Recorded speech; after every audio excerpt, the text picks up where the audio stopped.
Julia Tourianski and the Rape Crisis Revisited. While I've made videos of most of my other articles on rape, and portions of my 1995 article below are excerpted from one of them, I wanted to make a video of this one after listening to CS MGTOW's excellent video, linked below, The Men's Rights Movement, a Response to Julia Tourianski. I couldn't decide whether to laugh at or lampoon Tourianski's vapid, racist, and self-righteous rant. For one thing, it's utterly racist. How? In some of her statements, she stereotyped men as violent, and that's racist. Why racist and not sexist? Well, it is sexist. But feminists claim that women can't be sexist while they admit that white women can be racist. So that's what I focused on. In my Violence of the Rams video linked below, reading from an article I wrote some 25 years ago, I made an argument that many second-wave feminists grudgingly accepted, that stereotyping men as violent is racist.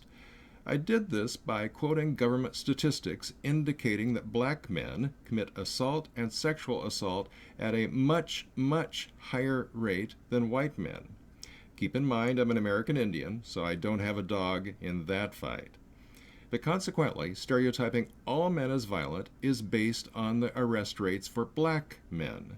Hence, it's racist because even assuming every arrest leads to a legitimate conviction, that would still indicate fewer than 2 men in 10,000 commit murder each year, 3 in 10,000 commit forcible rape, and 3 in 1,000 commit aggravated assault.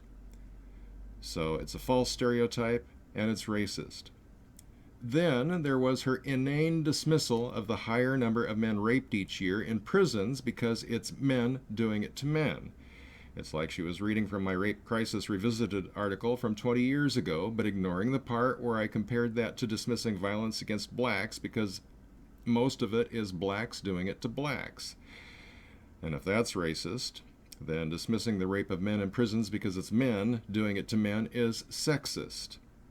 You know, I really wonder why women don't jump all over Tourianski for this. By spouting such a low level of nonsense, she's perpetuating the false stereotype that blondes are bimbos.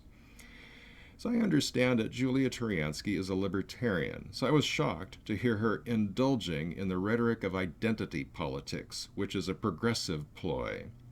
If that is what has become of the Libertarian Party during the past 30 years since I was last active, then the party is doomed to irrelevance, and we may as well all pack it up and move to South America. Leave the Northern Hemisphere to the idiots, imbeciles, and the collapse that is forecasted for 2019. See how well Tourianski and her ilk can survive without us. But then, they'd probably just send American combat troops to drag us home to solve the problems created by the progressive loons and their lackeys. Now, the Rape Crisis Revisited. 1995, Bellevue, Washington. One of the primary feminist assertions is that 1 in 3 women will be victims of rape or attempted rape at least once, that another woman is raped in America every 11 seconds. Rather than tumble to accept this wild and therefore newsworthy assertion without hesitation, perhaps we should give it a closer look.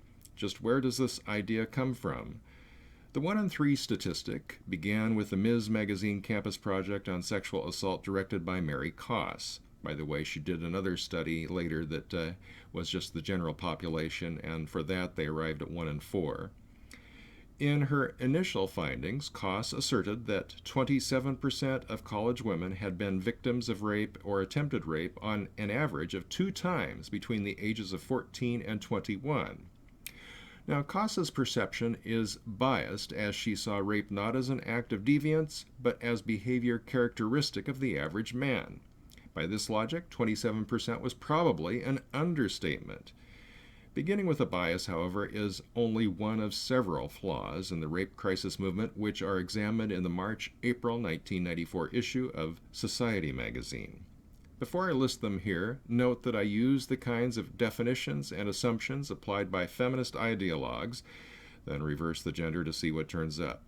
Doing this, we find that by the feminists' own definitions, women rape men far more often than men rape women.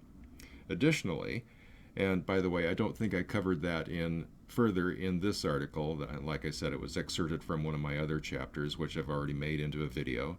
and I delved into the details of that there.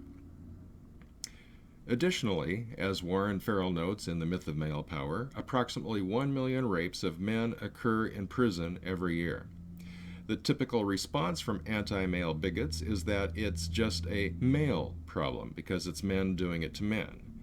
Not only does this ignore the plight of nonviolent men who, regardless of the sex of the perpetrator, are innocent victims nonetheless, and the contributory role women play in the dynamics of rape and social violence, but it also exposes a callous bigotry. If they really cared for victims, sex would not matter. Moreover, dismissing male rape in prison as men doing it to men is like dismissing violence against blacks because most of it is blacks doing it to blacks. If the latter is racist, then the former is sexist. As to the flaws in Koss's assertions, they are as follows, taken from the March-April 1994 issue of Society magazine. Quote, almost 3/4 of the students whom Koss defined as victims of rape did not think they had been raped. If this is irrelevant, then there is no such thing as hostile environment sexual harassment since, by definition, it depends entirely on the perspective of the alleged victim. 42% of these women went back and had sex again with the men Koss says raped them. Either they're masochists or they're not victims. 2 of the 5 items Koss used to define incidents of rape and attempted rape were the vaguely worded questions: have you had a man attempt sexual intercourse when you didn't want to by giving you alcohol or drugs, but intercourse did not occur? And have you had sexual intercourse when you didn't want to because a man gave you alcohol or drugs? Only 27% of the women Koss says were raped agreed that they had been raped. If the victim's perception means anything, then this greatly deflates Koss's original assertion. When questioned about the flaws in her data and analysis, Koss waffled, reinterpreting, redefining, and contradicting herself over and over again. Close quote. Rallying to her defense, second-wave feminist author of Backlash, Susan Faludi, asserted that, quote, numerous other studies bear these figures out, close quote. What studies? Do they also ignore the perspective of the alleged victims? She never said. By the way, if you hear the thumping and banging upstairs, one of my neighbors got home and their small dog, their pocket poodle, is bounding around and they're stomping around playing with the dog. Continuing. Catherine McKinnon does say, however, where all their victims are coming from. Quote, the real reason feminism uncovered this reality, its methodological secret, is that feminism is built on believing women's accounts of sexual use and abuse by men, close quote. This view relies on the perspective of the alleged victim, subjectivity and perspective, if not definition. If we accept this as paramount, then we automatically dismiss the majority of Koss's assertions. For Koss's findings to be valid, it would be necessary to posit an objective definition that discounts the perspective of the victim. Regardless, Koss and McKinnon, both central to the rape crisis coterie, contradict one another. The faulty fit aside, their shared anti-male bias is obvious. The corollary to McKinnon's assumption that all women tell the truth is all men lie. But they ignore inconvenient truths. The rape crisis ignores studies that find, quote, relatively low lifetime prevalence rates, close quote, such as the Duke University study reported by Linda George in the Journal of Social Issues, which found, quoting again from the March-April 1994 issue of Society, quote, a 5.9% lifetime prevalence rate of sexual assault in North Carolina. An even lower prevalence rate was detected by Margaret Gordon and Stephen Reiger, who reported in the Journal of Social Issues that among 1,620 respondents, randomly selected in Chicago, San Francisco, and Philadelphia, only 2% had been raped or sexually assaulted in their lifetime, close quote. Rape is a serious problem. It's criminal. Sadly, far from helping to alleviate the problem, those who perpetuate the wild claims that 1 in 3 or 1 in 4 women will be victims of rape or attempted rape in their lifetime do harm and no good by portraying all men as rapacious predators and all women as their prey. That's all for now. Check out the other videos, subscribe to the channel. For the Backlash at backlash.com, My name is Rod Van Mechelen.